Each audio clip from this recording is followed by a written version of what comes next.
rafetlooti seen ànd ak seen kóolute ci télévision Futurs Médias xibaaru diggu bëccëg gi mbokk yi dañu koy doore ak ponk ci gën a fës bokk na ci Aliou Cissé mi fësal lisam bu njëkk gannaaw ba mu jëlee Coupe d'Afrique des Nations loolu nag soxal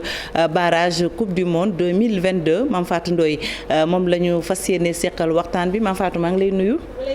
Fati di am mbégte aussi di bokk ak yow plateau bi. mu mel ni am na ñu bees ñu ñëw am na également ay absents. waaw effectivement benn retour mën nañ ko wax muy Youssouf Sabaly ak Bingourou Kamara ñoom ñaar ñëpp ay retour lañ gannaaw bi nga xamee ne am na côté gardien yi 2 forfaits. waaye nag groupe bi moom daanaka li ci soppeeku bëriwul ñaari absent lañ ci ràññee mooy Ibrahima Mbaye ak Joseph Lopi. ci kanam incha allah daañu ko gën a faram fàccee ak Mame Fatou Ndoye beneen ponk itam muy mbiram Ousmane Sonko Adji Sarr ki moom salon bi di Sweet Beauté Ndeye Khady Ndiaye dañu ko woolu ki ko woolu nag mooy ki wuutu ndem si yàlla Samba Sall muy doyen des juges bi ñu fal bees Oumar Maham Diallo la talaata incha allah dinañu waxtaan ak soxna si muy nag mbir moo xam ne juróon na coow lu rëy fii ci réew mi na gën i daaw beneen ponk itam muy sunu armée bi ñoom it ña ngay wéyal di dëggal seen bopp foofee ca bët saalumu réew mi seen diggante ak way fipp yu Casamance ka leen jiite di Salif Sadio mu mel ni na xeex ba mitti na ndax démb am na kenn ku ñàkk bakkanam ci way takk der yi waaye itam nee ñu foofee ci way fipp ya laalees na leen bu baax a baax dinañ ci dellusiwaat ci biir xibaar yi parti bi nu dippee MCSS Fulla ak Fayda ñoom tàggoon nañu ak Yewwi Askan Wi ñoom ñi bootu ci boobile kuréel bokk na ci la leen metti ne ñuy ñàkk fulal gi leen ñàkk fulal ci biir boobile kuréel ba noppi itam danoo gis ne fitna warut nekk lu nuy yee ci réew mi ba tax na ñu daal di fab seeni kaake jóge ci boobee coalition daañu waxtaane caada ak Ibou Diouf ga Alain Gomis film bi di Félicité xam ngeen ne moo nekkoon ñaareelu étalon d'or de Yenenga bu mu amoon muy film buy dellu siwaat ci jaaru soxna soo xam ne jàmbaar la ci taxaw bi mu taxaw xeex ngir jàppale doomam Ibou Diouf waxtaan na ci ak Alain Gomis li ci yéeni kaay yi Mamadou Mouhamed Ndiaye lañ ci fas yéene àndal ngeen taaxi lu ma ñëw léegi ñu faram fàcce.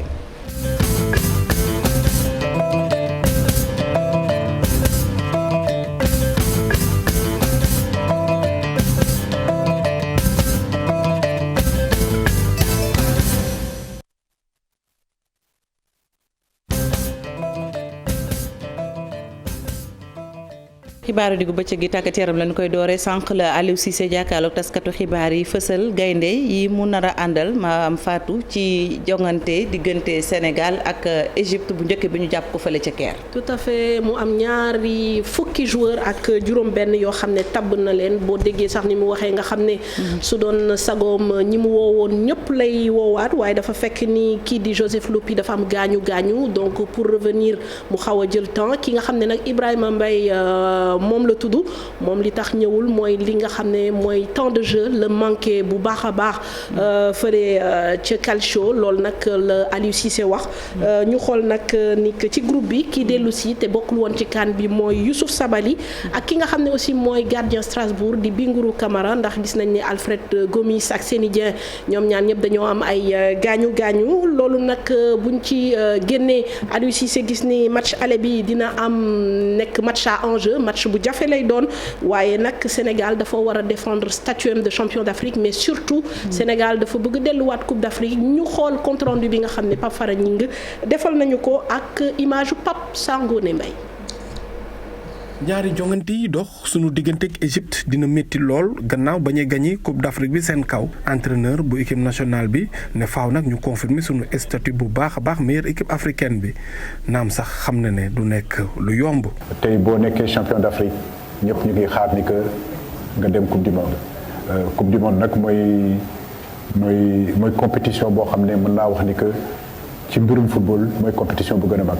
tey footballeur boo xam ne mi ngi joué te deful Coupe du Monde maanaam am na lu ko manqué entraîneur buy entraîné te joué wuloo gungeewu équipe Coupe du Monde am na lu la manqué mu nekk compétition boo xam ne Sénégal war na fa dem parce que adduna bi yëpp ñu ngi xaar Sénégal dem fa Afrique yëpp ngi xaar Sénégal dem fa mais yàlla def na ni que Égypte nañuy joué muy équipe boo xam ne door nañ ko dernière CAN bi ci série tir au but mu nekk équipe bu njaxlaf tamit mu nekk équipe boo xam ne équipe bu revanchard lay doon premier match bi seen réew lañ koy joué ñëpp xam nañ ni que dem Égypte gagné fa du loo xam ne lu yomb pression bi dina bëri trop si ñun waaye je crois que am nañu moyen yoo xam ne war nañ mën a gérer pression boobu. dellu si Youssouf Sabaly ci équipe bi ak jafe-jafe Ismaïla Sarr ci côté droit bi lu nu mel lu am solo la suñu sukkandikoo ci Aliou Cissé. Sabaly moom jour boo xam ne la yàgg na ci tanière bi ñëpp xam nañ ko si moom ak Bouna tey ñu constitué benn duo boo xam ne bu intéressant la tey pour man entraîneur am xale bu mel ni Youssouf Sabaly am xale bu mel ni Bouna Sarr plus la ci équipe nationale bi parce que dina am ay match yoo xam ne xëy na Sénégal dafa war a gën a mën a défendre Sabaly défenseur boo xam ne la ñëpp xam nañu ay qualité am Bouna Sarr tamit bu dee tey soxla nañu équipe boo xam ne war na nekk équipe bu gën a offensive Bouna Sarr am na potentiel boobu même bu dee xam naa ni que défensivement tamit défenseur la je crois que loolu vraiment possibilité yooyu pour entraîneur possibilité yu am solo la. ñeent ci ñi nga xam ne ñoo jëloon Coupe d'Afrique bi duñu bokk ci joŋante yi. Noter aussi bien sûr l'absence de deux gardiens qui sont Seny Dieng qui est blessé et Alfred aussi qui est blessé pratiquement je pense jusqu'à la fin de la saison. Vous remarquerez aussi l'absence de Ibrahima Mbaye dû aussi à son manque de temps de jeu qui est quand même assez conséquent et Lopi qui est blessé et qui a du mal un petit peu à revenir qui n'a pas pu être convoqué. équipe bi nag altine bi joueurs yëpp dinañ ñëw regroupement bi ñu koy amale foofu ca diwaanu Marrakech nekk ca Maroc ci après midi bi dinañ amal seen tàggatu bu njëkk laata ñuy dem foofu ca Égypte ci alxamis bi. voilà Pape Fara Gningue ñu fàttali comme ni nga ko waxee ni regroupement bi fële ca Maroc lay amee plus précisément ca Marrakech d'ailleurs staff bi suba si guddi lañ fiy jugee équipe bi normalement ñëpp war nañu yegsi ci altine bi et bu ñu yegsee ku ci nekk Sénégal dina am séance d'entraînement foofu ca Marrakech balaa ñoo jógee Marrakech nag dem Caire suñu paree nag Caire ñibbi si directement Sénégal ñu déglu Aliou Cissé mu indil ci ay leeral. staff bu nekk fii suba nañu war a voyager pour dem Marrakech foofu mooy suñu centre d'entraînement foofu la ñuy regroupé wu lundi bi normalement booru 19h nañuy entraîner joueurs yi normalement booru 15h nañu war a atterrir 19h mooy suñu première séance d'entraînement mardi bi tamit 19h mercredi bi ñu entraîner suñu dernière séance d'entraînement Marrakech incha allah jeudi 10h nañu war a décoller Marrakech pour egg Caire ak jàmm ak salaam. entraîné foofu joué vendredi ci guddi vendredi ak samedi bi ñu ñëw fii Dakar pour préparer beneen match bi pour le 29. Pape Sangone ak Pape Fara ñu leen di jaajëfal Fati xanaa ñu joxaat leen quelques infos rek ci wàllu tàggat yaram ci li nga xam ne mooy tàmbalik phase retour championnat Ligue 1 bi ngeen gis léegi nii programme week-end bi mu am encore ay match yu am solo Teungueth FC war a dajeek Douane suba 16h30 Mbour Petite Côte war a dajeek Linguère tamit demain ci même heure bi waaye match choc bi ñu mën a jàpp mooy dimanche entre Génération Foot nga xam ne mooy actuel leader bi ak Jaraaf fële ci stade Iba Mar Diop am na match tamit bu am solo bu ñuy xaarandi mais boobu mercredi lay am stade Abdoulaye Wade Diamniadio mooy derby banlieue bi entre Guédiawaye ak AS Pikine ni ngeen ko xamee nag match boobu dañ koy def foofu ngir tester dispositif organisationnel bi balaa Sénégal di dalal Égypte ci wàllu justement match qualificatif coupe du monde bi match boobu nag mercredi lay am fële ci stade Abdoulaye Wade bu Diamniadio ñu wax ci wàllu tàggat yaram football ba léegi mais fële ca Europe ak tirage au sort quart de finale Ligue des champions yi ni ngeen ko xamee nag tey lañ ko waroon amal ci suba Chelsea war a dajeek Real Madrid mu bokk ci gros choc ci quart de finale yi Manchester City di dalal Atlético Madrid Bayern de Munich di dajeek Villarreal et puis Liverpool bu Sadio Mané war a dajeek Benfica Lisbonne donc muy ay match yoo xam ne tamit ñu ngi koy xaarandi bu baax fële ca Europe te suñuy doom nekk ci ku ci mel ni Edouard Mendy ak Sadio Mané voilà Fatima maa ngi lay delloo lenge yi pour nga jeexal li nga xam ne moo gën a fës ci xibaar yi. aywa jërëjëf merci beaucoup Mame Fatou Ndoye ñuy ñaanal suñu gaynde yi ndam incha allah. ca incha allah comme d'habitude rek. voilà comme léegi tàmm nañ ko. voilà ñaari match yëpp aller ak retour yëpp ñu leen di ñaanal ñu am ci ndam su ko defee ñu mën ñu représenter ci coupe du monde bi am Qatar 2022 ngeen fas yéene ci ànd ak Mame Fatou et toute équipe desk sport fii ci télévision Futurs Médias. ñu wéyal xibaar yi mbokk yi wax itam ci leneen muy mbiram Ousmane Sonko Adji Sarr kii yoroon salon bi di Sweet Beauté Ndeye Khady Ndiaye moom nag dañu ko woo talaata ji ki ko woolu nag mooy doyen des juges bi fi wuutu ndem si yàlla Samba Sall moom nag xam ngeen ne jor na mbir mu doy waar ndax ata ngi nii coow li na gëni daaw la woon ba fukki doomu aadama ak ñett ñàkkoon ci seen bakkan moom Ndeye Khady Ndiaye mu nekkoon ci contrôle judiciaire waaye itam dañ ko doon tuumaal rek lu jëm ci daal doxalin boo xam ne doxalin bu ñu rafetlu la ak itam complicité de viol ak yeneen moom Ndeye Khady Ndiaye nag lu ci mën a am ñu gis ne ca njalbeen ga ba léegi Ousmane Sonko la jàppal tànk ci mbir mi dinañ ci dellu siwaat ci suñu yeneen jotaayu xibaar. wax ci leneen mbokk yi muy armée bi ak fële ca bët saalum réew mi jàmmarloo ñu ngay wéy seen diggante ak way fipp yu Salif Sadio di waa MFDC bokk na nag ci li ñu amaloon ci bés démb muy base yi gën a am solo foofee ñu naan ko Batingaay foofu nag armée ba dem nañu fa ba rek jàkkaarloo ak ñi nga xam ne ñoom ñooy way fipp yi jàmmarloo yi métti na ndax benn ci suñu way takk der yi gaañu na ci ñàkk ci bakkanam am ñu ci jëlee ay gaañu waaye itam ñuy xamle ne ci booru way fipp yi itam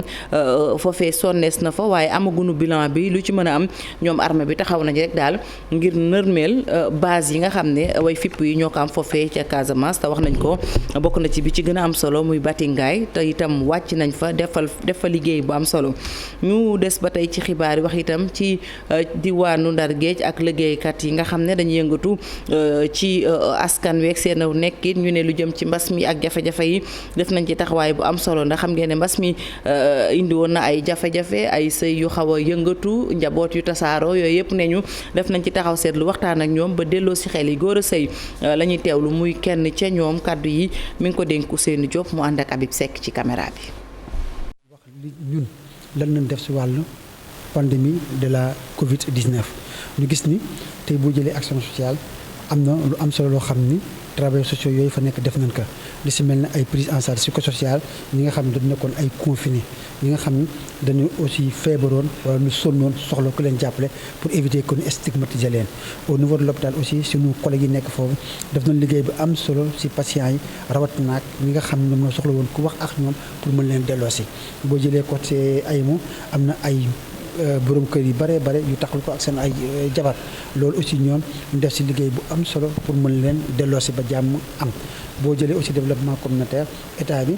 mbir yi amee am na ay dispositions yu am solo yu mu jël pour jàppale askan bi rawat naag si ay affaire denrées alimentaires ñooñu ñi nga xam ne nekk ministère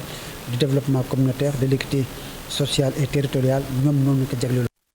ñu dem ca diwaanu Kër Moussa ma nga nekk ci département bu Thiès ñu ne juróomi dëkk yu bootu ci Kër Moussa askan wa am nañu njàqare ndax dañoo jàpp ne rek bu nu xawee sàggan tuuti daañu leen fa jëlee ndax dafa am ko xam ne daal ne ñu dafa yori këyit ne foofee dañ ko jox mu war faa liggéey askan wa nag ne du ci dal moo tax ñu booloo doon benn say taxaw naqarlu lu ne mel ci diwaanu Thiès Cheikh Anta Diop ak say lateex la ñu fay fekk. ci juróomi junni hectare de jagleel ko usine Dangote ak yeneen i carrière yi nekk fii ci gox bi loolee de doy na sëkk buñ ci dollit ay ñeneen jóg ne nag suuf yi ñu dese dañ koo fas yéenee nangu dëkk yi di Manko seen wolof seen séeréer jàpp ñaxit bu pexe yooyu jubee de dëkk yooyu yëpp dañuy jóg. ñu am benn sëriñ bu ñu dëkkal fii ci gox bi bu ñëw fii mu ni moom suñu forêt bi ñëwaat. dem ci autorité yi nekk fii ñu wax leen ko affaire bi amul saafara ba léegi mu continuer di insister te ñun ay béykat lañu mais ay sàmmkat lañu forêt bi ñu amoon fii Pout ak Kër Moussa ñoom ñoo ko sëkk forêt bi dañ ko dogote joxe ko ba mu jeex tàkk bàyyi luñ fi dara presque sàmm yi fu ñuy sàmmee fu ñu duggee wala fu ñu génnee li ngeen gis nii ñu won leen ko moom lañ fi dese ci loo xamante ni mun nañ ko tuddee forêt ñu ciy sàmm di ci jofal su ko jëlee daanaka kër yi day jóg gétt yi day jóg suuf si ñu bëgg a nangu ni suñ koy xayma ñu ngi koy xayma ci ay 200 hectares. ki yor seen kàddu nee na li leen jaaxal ab promoteur moo ñëw wan leen ak kayit ne nag dañ ko jox ci lu leer. décret présidentiel la wax moom la ko jotee dëkk bi ñu nekk nii muy Ñaxeb Séréer moom mooy ndey dëkk yi fi nekk yépp am na lu ëpp téeméeri at suñuy papa yi sax fii lañ juddoo waxuma la ñun ñii. ñi fare ci wet gi di zone nord nekk ci Kër Moussa ak dëkk yi ko fare nee nañ duñu dellu ginnaaw ci seen taxawaay li ñu dese as néew di kenn du ko foqar ñi seeni yoxo li ñu joxe. Cheikh Anta Diop ñu sant ko bu baax gërëm ko doxantu ci biir réew mi dem foofee ci diwaanu Sine foofee nag dañu fa daal daloo ab centre dialyse loolu nag mi ngi soxal ñu am jàngoroy roño ca ñu xayma leen ne ñu daal ci lu toll ci juróom-benn dañoo gis ne boobile centre am na fukki lal ak juróom-benn ba noppi itam mën naa jël bés bu ne juróom-ñaar fukk ak ñaar ci aji tawat lañ ci def ci koppar mi ngi toll ci téeméeri million ak ñeent fukk ki ko fekkee daloo bi di jëwriñ bi ñu denk wàllu wér-gu-yaram waaye itam ci teewaayu Aminata Goudiaby toogal groupe Futurs Médias ci diwaanu Sine. ci teewaayu jëwriñ ji ñu dénk wàllu wér-gu-yaram Abdoulaye Diouf Sarr la ñu daloon nag guléet centre dialyse bu am fukk ak juróom-benn machine yoo xam ne dafay segg deretu nit ki loolu nag nekk ngëneel ci ñi nga xam ne ñooy dund ak feebaru roño. waaw centre bi nii am nañ maanaam ay générateur machine yoo xam ne day segg deretu patient yi am nañ ci 16 ci biir grande salle bi am nañ ci 12 machines yoo xam ne fa la nekk ci salle d'urgence bi am nañ fa ñaar ak yenn yoo xam ne dañ ko denc pour au cas où bu ñu amee problème ci yeneen ki ñu remplacer mooy ñaar. donc en tout 16 machines mu ngi ci biir te machine bi mën na jël ba ñett patient par jour benn machine waaw parce que ay séquence de 4 heures la mën na jël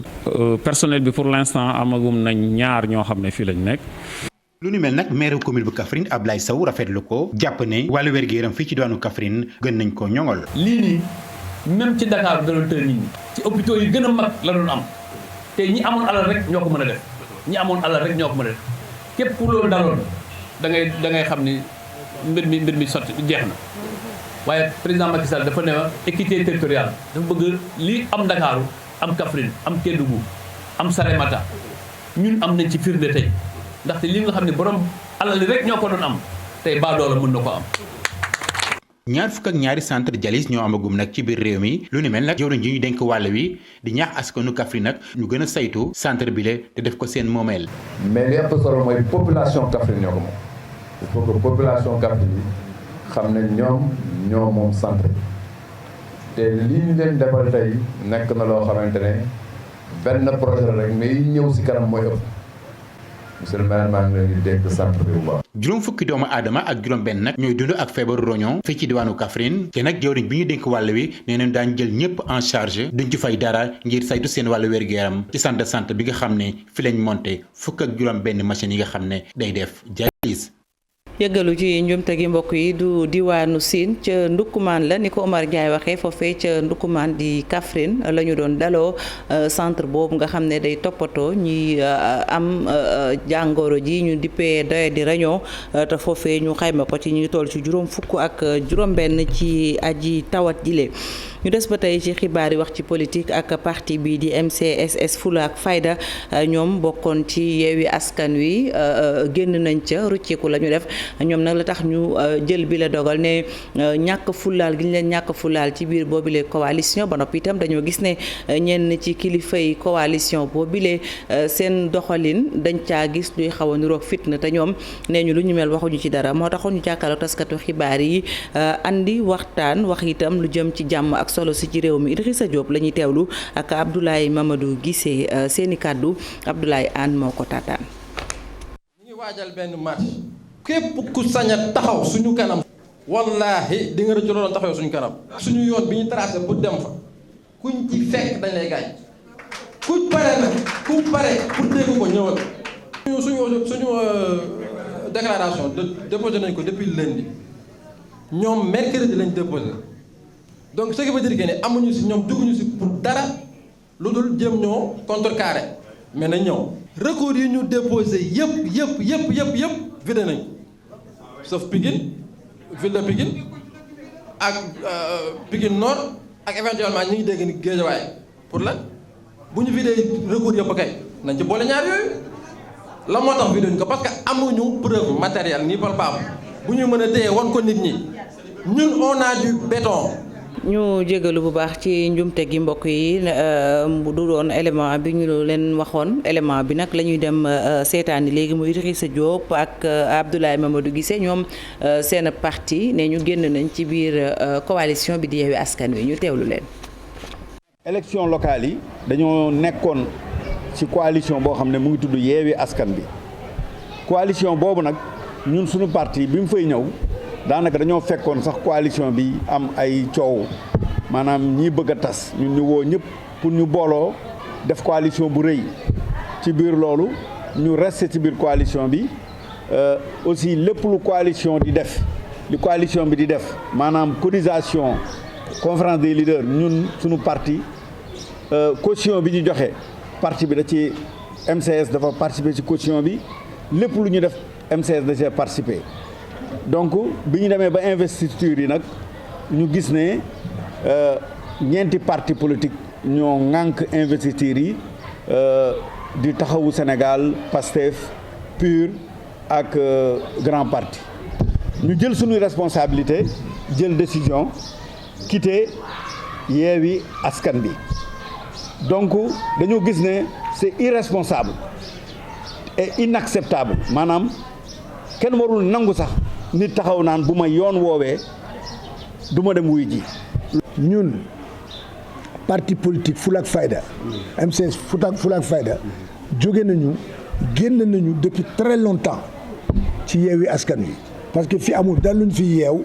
amul dara luñ fi yeewi loolu mooy dëkk bi quoi jeunesse sénégalaise nag bu leen nangu kenn di leen yeew wala ñu leen di yeewi il faut ñun on a une jeunesse très consciente une jeunesse forte une jeunesse bu nga xam ni ils sont animés de belles et de bonnes choses jeunesse boobu nag laay waxal ne leen bu leen nangu kenn di leen jiital wala ñu leen di yóbbu ngeen di toj ay yu kenn xamul parce que loo leen toj tey yéen a koy tabaxaat ëllëg. aywa ñu wax ci wàllum caada nañ leen ko wax woon ci bopp xibaar yi weeru mars la ñu nekk Ibou Diouf def taxaw seetlu ci li nga xam ne mooy long métrage bu Alain Gomis ñu dippee ko Félicité ci atum 2017 ñu jox ko raaya bu ci mel ne étalon d'or bu Yenenga doon am ca FESPACO foofee ca Burkina Faso moom nag Alain Gomis ci biir film bile dellu siwaat na ci soxna si di Félicité njàmbaaram fullaam faydaam ak na mu taxawee ngir jàppale njaboot tam ñu ànd ci ak Ibou Diouf ak Cheikh Sarr.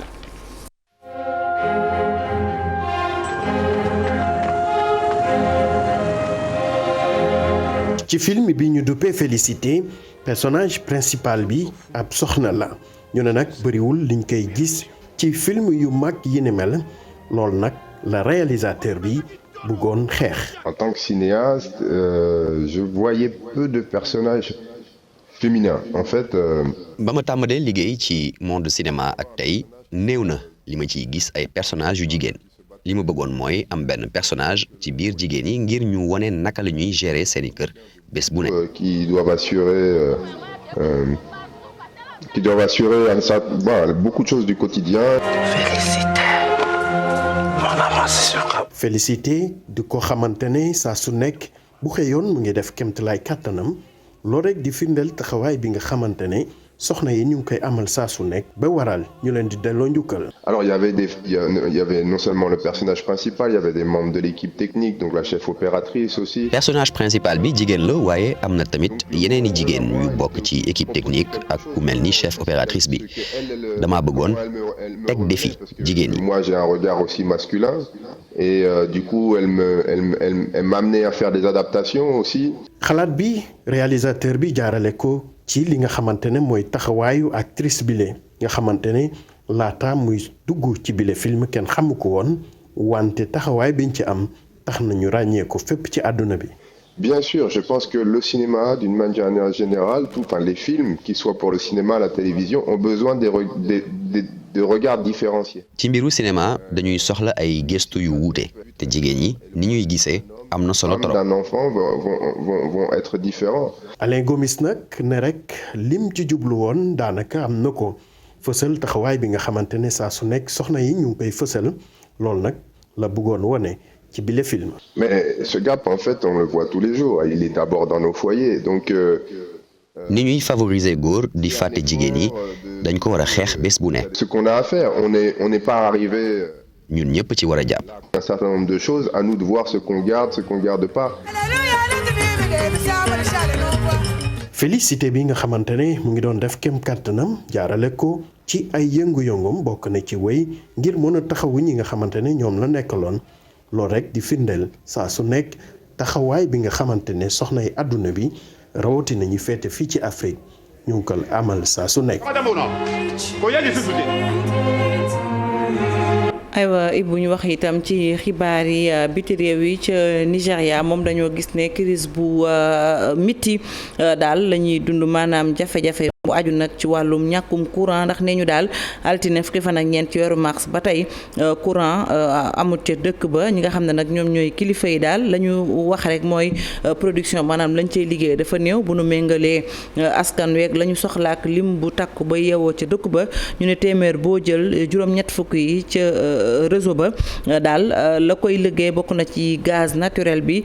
fi mu ne nii nag dañoo gis ne nag njëg yi dañoo yokk bokk na ci li ko waral xam ngeen ne fitna ga nekk ca Ukraine ñu ne nag centrale yi nekk foofee genn wàll ga doxut na mu war a doxee bu ñu seetloo nag ne ñu 2014 ba suñ joon yàlla tey jii réew moomu di Nigéria day am ay jafe-jafe mu soxal ci gaz buy manqué ci lu jëm nag ci centrale yi loolu nag tax na ba rek courant ba daal fi mu ne nii mooy seen jafe-jafe foofee ca réewum Nigéria ñu wax itam ca Ukraine bi nga xam ne bokk na ci li waral mbir yi yéeg ak fitna ga fa am xam ngeen ne nag ñu ngi ci ñaar fukk ak ñetteelu fitna gay am foofee ca dëkk ba bu nu sukkandikoo itam ci xibaar yi nu mujj jot gis nañu ne daal ñoom Russie ña ngay wéyal di amal seen ay congu bilan bi itam ma ngay gën di mitti maanaam li mu doomu aadama yi fa faatu. Joe Biden moom mooy njiitu réew bu États-Unis ma ngay nag dànkaafu na tàngoom nawleem bu Chine ngir rek daal mu bañ a ànd ak benn yoon Poutine ci li nga xam ne moom lay amal foofu ca Ukraine yegsi nañu ci ponk bu mujj bu xibaar yi di ci yéene kaay yeeg Mamadou Mouhamed Ndiaye. noor bu si jërë ngeen jëf noor bu si njàgga ca Casamance tàng jër la def ci diggante soldats yi Sénégal yeeg FIP MFDC yi ubbi l'Observateur ba démb ci alxames ji rek journal bi nee nañu gaañe fetelante lañ fa yendoo ba l'armée bi faat ci FIP ya lim bu takkoo takko donte sax l'armée bi ñàkk na ca benn soldat amit yeneen juróomi jàmbaar yu ci jëlee gaañu-gaañu FIP MFDC yi seen ñaari base yi ëppoon doole l'Observateur nee nañu soldats yi Sénégal yi nangu nañu ko lëkkut nee nañu fi ñu nekk ni kay Salif Sadio ak i ñoñam jommi jomeet la ñu def juróomi fan ginnaaw opération de sécurisation ak opération de démantèlement yi base yi rebelle yi amoon ca nord bu Sindia yépp la l'armée bi teg loxo soldats yi Sénégal yeeg li ñu nekkee fan yi ca nord bu Sindia le témoin mi ngi laaj ndax du asso bu mujj ci kaw waa ji di Salif Sadio njiital fi PMFDC yi ne taxawaay ak dogoog njàmbaar gi jàmbaar yi nekkee ca Casamance fan yi di fa wane doole ju mat sëkk ndax du laafi Salif Sadio yi ñuy bëgg a damm Sud Quotidien nañu am na benn soldaarub Sénégal bu fa daanu waaye njiital fi pii di Salif Sadio li mu ci ñàkk ci élément kenn xamul nu ñu toll fi ñu toll nii ñu toll ci jaaxle gu rëy ak boobu tëju ràpp Vox Populi nee nañu ñoo di askan wa ci Rufisque juróom-ñetti mool di ay nappkat ñoo réer seeni mbokk depuis le 2 mars ñaar fukki fan ak benn ci weeru février yéenekaay bi nee nañu ci lañu fi jóge woon tàkk dem géej booba ba tey seeni mbokk déggatuñu ci ñoom dara xamuñu fan la leen jant bi di tiim ñu bari ci mbokk yi nee nañu leen rek leen dese jamono ji moo di julli di ñaan tey dunde yaakaar ne dinañu dellu si ñu jógee Tëngéej te wax ci Pikine yëral xët mu njëkk la Sénégal lu jëm ci wàllu aménagement ak développement bu banlieue bu Ndakaaru Macky Sall lancé na ab plan spécial ngir diwaanu Pikine te taxaw na ci thème firnde li laas nañu moo di ca CRD bañ doon def démb ci njiital ministre Omar Gueye ca digg CRD ba le président Macky Sall woowee téléphone ministre Omar Gueye ngir bëgg a xam fan la yëf yi toll El Hadji Malick Gueye directeur général bu AGETIP la Sénégal nee nañu leeral na fa instruction yu président Macky Sall joxe jëm ci liggéey marché syndicat ba ca Pikine nee na président bëgg nañu tàmbali travaux yi fukki fan ak juróom ci weeru avril mu di marché bu ñuy liggéey ci 3 hectares ak genn wàll marché boo xam ne dafay ànd ak lépp lu marché bu baax te moderne war a am direct ci news ne ñu njiital AGETIP El Hadji Malick Gueye engagé wu na ci li président Macky Sall santaane mu di 15 avril ñu démarré travaux yu marché syndicat ba ca Pikine AGETIP defe ko ni ko président Macky Sall bëggee le témoigné nañu programme spécial gi njiit réew mi bëgg ca Pikine AGETIP sànjaafu na ko ñu sànjaafu ji politique bi ak l'observateur mi ñu xëy xibaar ne ginnaaw parti bii di PCS jéngo bu Boubacar Camara waa MCSS Fulla ak Fayda génn nañu ci coalition Yewwi Askan Wi musicien bii di Idrissa Diop doon it vice président bu parti MCSS Fulla ak Fayda nee nañu dañoo seetlu ay njuuj njaaj ak ay magu yu dallu seenum xel ci biir coalition Yewwi Askan Wi moo tax ñu buub seeni kaake dem seen yoon wi ñu aw bu ñu ko wàccul Sud Quotidien nee nañu ay élection législative yu nar a lëj dina am ci réew mi coowal parrainage gi moo jaxase carte gi ba mu jaxasoo Tribune ne ko ginnaaw waa Gëm sa bopp ak waa Yewwi Askan Wi taxaw ne duñu laal parrainage ci élection législative yi Abdoulaye Wade ak i ñooñam ñoom it mu di waa Wallu Sénégal nee nañu parrainage du fi am parrainage gi waral coow leeg mbambuli journal L'Info nee nañu bu dee am na ci ku mu baax a kës néew moo di Macky Sall ne au moins mën na koo xiitili ba ay liste parallèle du am ci waa këram yi kenn ci waa këram yi moo Macky Sall di Zahra Iyane Thiam ministre microfinance mi ngi wax ci la Sénégal ne képp ku ci dugg ci ay liste parallèle loo ci góobe nanga ko gar kii góob lu mu xamul fan la koy gare mooy ndaw si ci l'Observateur yéenekaay bi nañu doomam ju jigéen lañ doon génte mu bëgg koo làngal yebbil ko tax mu dem triande ñaari moroomi jigéenam ay tissus de valeur yu toll ci ñaari millions. Mohamed Ndiaye ñu sant ko bu baax gërëm ko sant leen yéen tamit ci seen safo ak seen kóolute di leen ñaanal kendal jàmm di ko sàkku ci yéen delloowaat léegi Pape Cheikh mu wéyal Midi Plus ci télévision Futurs Médias bu weesoo loolu rédaction bi dina fi teew ngoon ci kàttanu yàlla ci yeneen jataayu xibaar.